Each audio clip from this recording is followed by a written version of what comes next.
नाशिक विधान परिषद निवडणुकीत अपक्ष उमेदवार गोकुळ गीतेंनी विजयावरती शिक्कामोर्तब करत शिंदेंच्या नरेंद्र दराडेंना गारद केलं।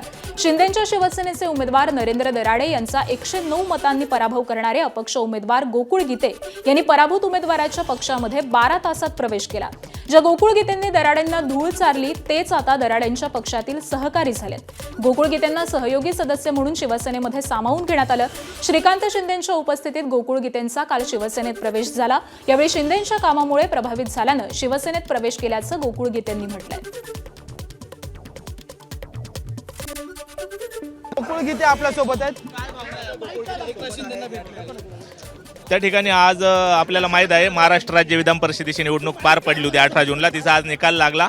त्या ठिकाणी नाशिक मतदारसंघातून त्या ठिकाणी तिथल्या मतदारांनी माझ्यावर जो विश्वास टाकला, मला जो कौल दिला, त्यामुळे मी विजयी झालो। आणि त्यानंतर मला त्या ठिकाणी एकनाथ शिंदे साहेबांना भेटण्यासाठी मी आज मुंबईत दाखल झालो। त्यांची भेट घेतली आणि मी त्यांच्याकडे इच्छा व्यक्त केली आहे की विधान परिषदेमध्ये त्यांचा सहयोगी सदस्य म्हणून काम करण्यामध्ये माझा इंटरेस्ट आहे, इच्छा आहे। तब्बल 2 तास तुमचे एकनाथ शिंदेसोबत जे नाही साहेब काही वेगळ्या कामामध्ये व्यस्त होते। मला फक्त 10 मिनिटं भेटले आणि मग माझी चर्चा झाली। पण दराडे सुद्धा महायुतीचेच उमेदवार होते, ज्यांच्याकडून खूप आरोप गंभीर जे ते त्यांच्या कुटुंबांकडून तुमच्या कुटुंबियांपर्यंतचे झाले होते। हरकत नाही, ते उद्विग्न झालेले असतील, पराभव कदाचित त्यांना पचवणं थोडा जड जात असेल, होईल त्यांना, 1-2 दिवसात शांत होतील। पण निवडणुकीत थेट तुमच्या वडिलांपर्यंतची टीकाची हो त्या वडिलांच्या ज्यांनी ती माझ्या वडिलांच्यावर टीका केली, माझा बाप काढला, त्यामुळे त्या मतदारांनी माझ्या बापाच्या मागे, माझ्या मागे बाप म्हणून जी ताकद उभी केली, तिचा आज आपण निकाल पाहिलेला आहे। मी त्या ठिकाणी विजय झाले। अगदी शेवटचा प्रश्न आहे, भविष्यात तुमचं नेमकं शिवसेनेसोबतचं कनेक्शन कसं असणार आहे आणि पक्ष संघटनेसाठी काय काम असणार?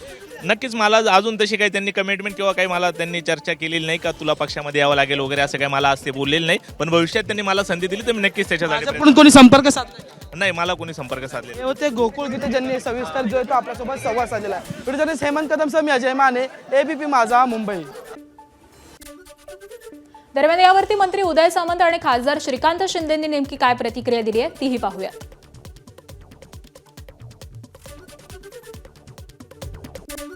6 खासदारांनी शिवसेनेमध्ये प्रवेश केला आणि आता गोकुळ गीते शिंदे साहेबांच्या नावावरती प्रभावित होऊन त्यांच्या नेतृत्वाखाली येणाऱ्या काळामध्ये सहयोगी सदस्य, शिवसेनेचे सहयोगी सदस्य म्हणून त्या ठिकाणी काम करते आणि नक्कीच भविष्यामध्ये शिवसेना वाढीसाठी त्यांना शिंदेसाहेब जी काही जबाबदारी देतील ती पूर्णपणे ताकदीने पेलण्याची क्षमता जी आहे ती त्यांच्यामध्ये आहे आणि त्यांच्यावरती येणाऱ्या काळामध्ये हा सगळा निर्णय जो आहे हा शिंदेसाहेब घेतील।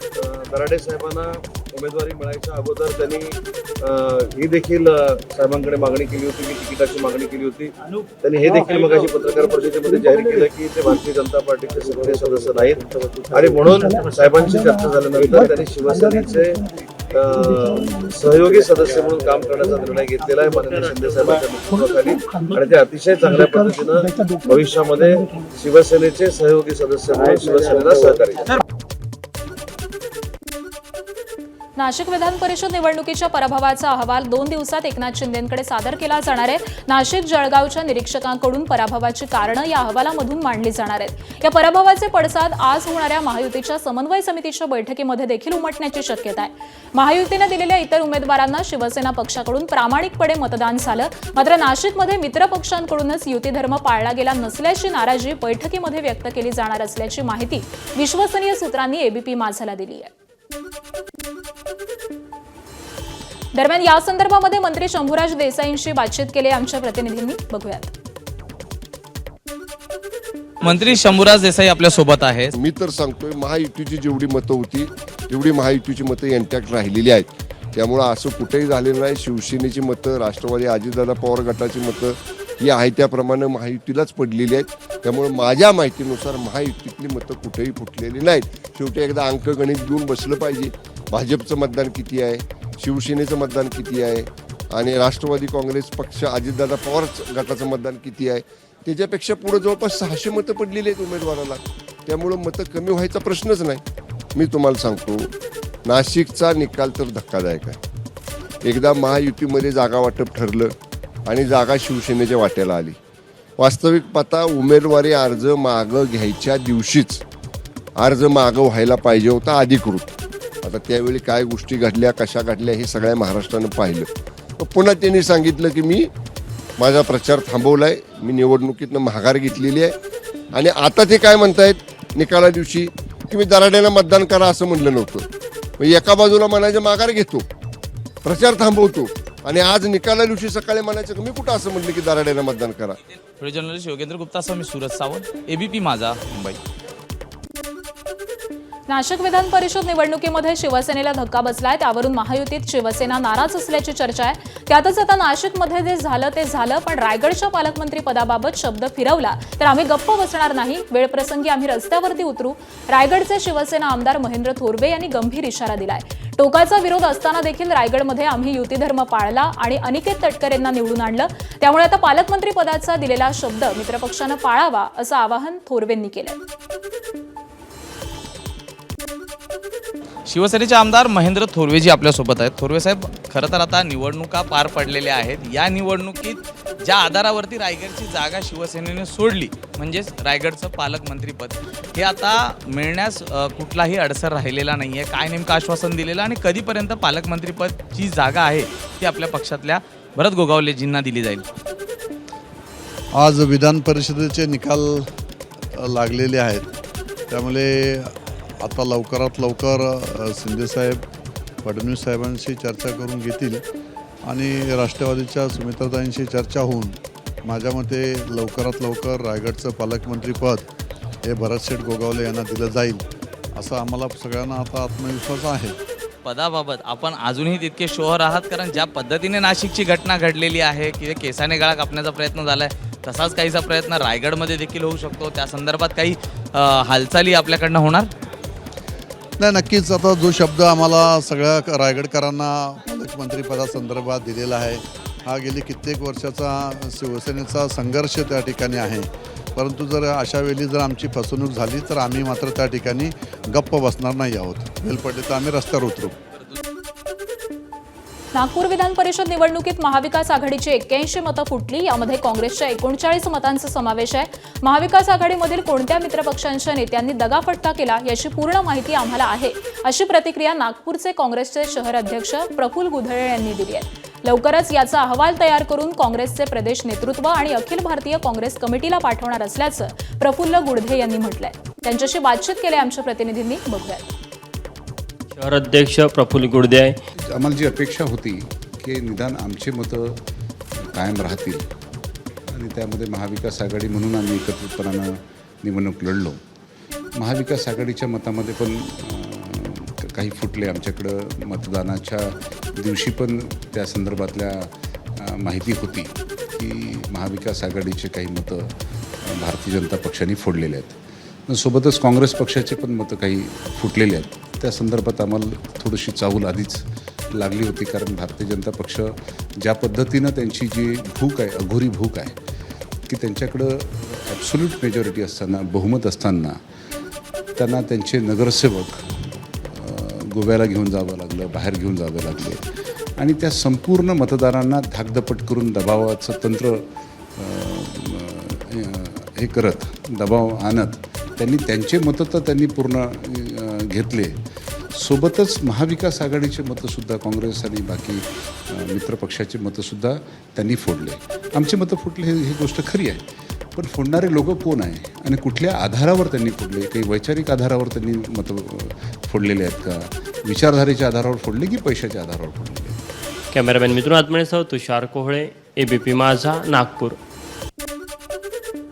बातमी महाराष्ट्राच्या राजकारणातल्या मोठ्या घडामोडीची आहे. शिंदेंच्या शिवसेनेचं ऑपरेशन टायगर यशस्वी झाल्याची काल अधिकृत घोषणा करण्यात आली.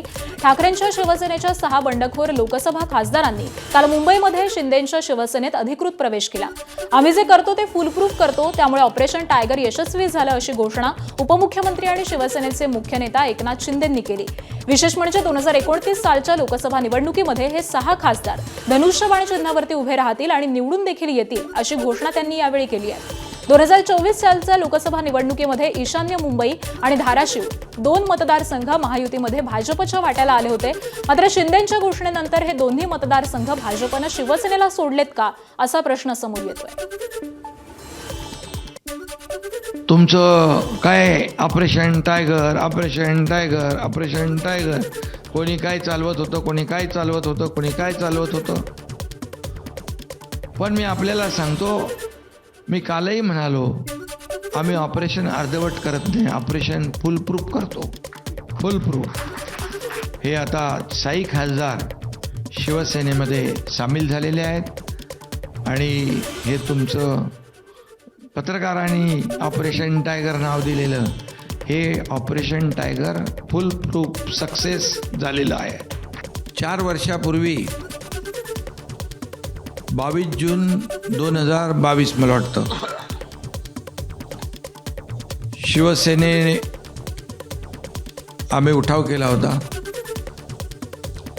तेव्हा 40 आमदार सोबत सुरुवातीला होते आणि पुन्हा चौकार नाही, षटकार आता मारलेला आहे. म्हणजे काय म्हणतो त्याला, सिक्सर. दरम्यान शिवसेनेत प्रवेश केल्यानंतर ईशान्य मुंबई मतदारसंघामधील ठाकरेंच्या शिवसेनेचे खासदार संजय दिना पाटलांनी मोठा दावा केलाय. मी तिकीट मागण्यासाठी गेलो नव्हतो, पण उद्धव ठाकरेंनीच माझ्या मुलीला आणि मला उमेदवारी दिल्याचा दावा खासदार संजय दिना पाटील यांनी केलाय. माझ्या कार्यकर्त्यांना अपमान होत होता, वारंवार सांगून एक दिवस, 2 दिवस, 4 दिवस, ज्या दिवशी मी प्रवेश केलाय, 7 वर्ष झाले, असं वाटलेलं खासदार झाल्यावर तरी जरा मान सन्मान देतील, पण काय नाही, तसंच चाललंय. त्याच्यामुळे पर्याय नव्हता. शिव्या खाऊन खाऊन आता लोकांच्या शिव्या देतात, विरोध ऐकणार नाही, लोक त्या शिव्या चालतील, त्यांचा अधिकार आहे द्यायचा, पण जे लोक देत होते त्यांचा अधिकार नव्हता शिव्या द्यायचा. मैंने गया था कि मेरे को पार्टी में लो, मेरे को आमदार खासदार की दो, आमदार की दो. उन्होंने मेरे को बुलाया था, मेरे को पहला 2014 में भी बुलाए थे. प्रताप सरनाईक जी एबी फॉर्म लेके आए थे, हम एमएलए के बाद एमपी लड़ा था, उसके बाद आए थे, तभी मैं नहीं लड़ा. हाँ, मैं गया नहीं था उनके पास, क्या मेरे को पार्टी में लो, मेरे को सीट दो. इसलिए मैंने जब उन्होंने बुलाया भी, मैं जिस दिन एबी फॉर्म, जब आमदार की का टाइम खत्म हो गया 3 बजे फॉर्म भरने का, उसके बाद में गया प्रवेश में. नहीं तो ऐसा लगेगा कि आमदार की खासदारगी के लिए और टिकट नहीं मिला, उसके बाद गया मैं. और इतना 5 साल मेहनत किया, उसके बाद उन्होंने सीट दिया. ऐसा नहीं है, देना चाहिए था किसी को भी सीट. मेरे को क्या है, मैंने मांगी नहीं थी सीट, क्या मैं गया उसके लिए गया नहीं था आमदार की खासदार की, मेरे को मेरे कार्यकर्ता के लिए मैं गया था वो पार्टी में. माझ्या नावावरती ती सीट शिवसेनेकडे राहिली पाहिजे, शिवसेनेची सीट आहे, शिवसेनेकडे राहिली पाहिजे. पण एकदा त्या पाणीशाताई तिकडे नगरसेवक राहिल्या होत्या, म्हणून ती सीट मनसेला जाऊ नये, म्हणून तिकडे जबरदस्ती माझ्या राजूताईच्या नावावरती आणि माझ्या खासदाराच्या मुलीला पाहिजे. जिकडे आम्हाला पाहिजे होतं, तिकडे ज्या सीट आम्हाला पाहिजे होत्या, हे माझ्या कार्यकर्त्यांसाठी पाहिजे होत्या. मुलींना अभिजित चव्हाण असेल, पांडुकला त्या प्रमुख त्या सीटवरून जो प्रॉब्लेम झाला, मामा मंचेकर आम्ही मामी होती, हा, त्यांच्या मिसेसला सीट ना एबी फॉर्म दिला, एबी फॉर्म घ्यायला बोलवलं, एबी फॉर्म माझ्या हातात दिला. परत तिथं कोणाचा तरी फोन आला, तेव्हा त्यांनी सांगितलं, बाबा संजय हात जोडले उद्धवजीने, तुम्ही बोला साहेब हात जोडू नका, आदेश द्या. दरम्यान संजय जाधव यांनी शिवसेनेची साथ सोडण्यामागचं कारण सांगितलंय. तसंच यावेळी बोलताना त्यांनी राऊतांनी केलेल्या शिवीगाळीचाही निषेध केला. त्यांच्याशी बातचीत केली आमच्या प्रतिनिधींनी, बघूयात. ठाकरे घराण्यासोबत तुम्ही होतात, बाळासाहेब ठाकरेंचा पूर्ण विचारांचा पगडा तुमच्यासोबत होता, काय कारण आहे की आज तुम्हाला या एकनाथ शिंदेसोबत जावं लागतं?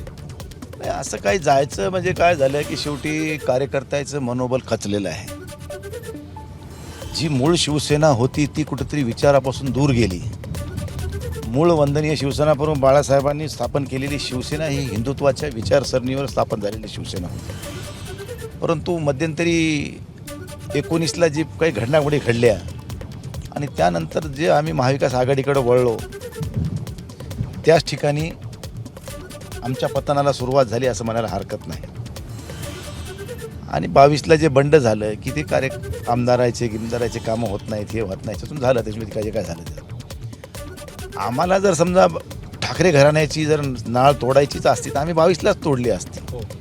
परंतु आमच्या मनात कधीच पाप नाही आणि त्या घराविषयी आमच्या मनात कधी कटुता असायचं कारण नाही, आजही नाही, कालही नव्हतं, उद्याही राहणार नाही.